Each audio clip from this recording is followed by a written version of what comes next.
is my old dowel maker.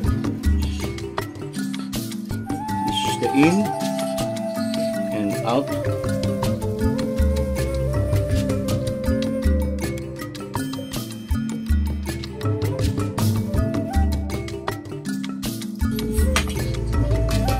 Okay, this is from an old circular, so like this one.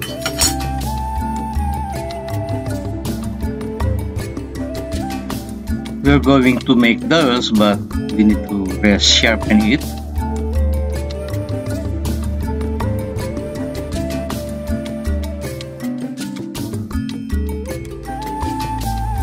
We will not go through the first stage, the rough and the medium grit of sharpening. We will proceed on the fine grit 1000. This is only a re-sharpening procedure. So I am using water for sharpening and a diamond sharpening stone.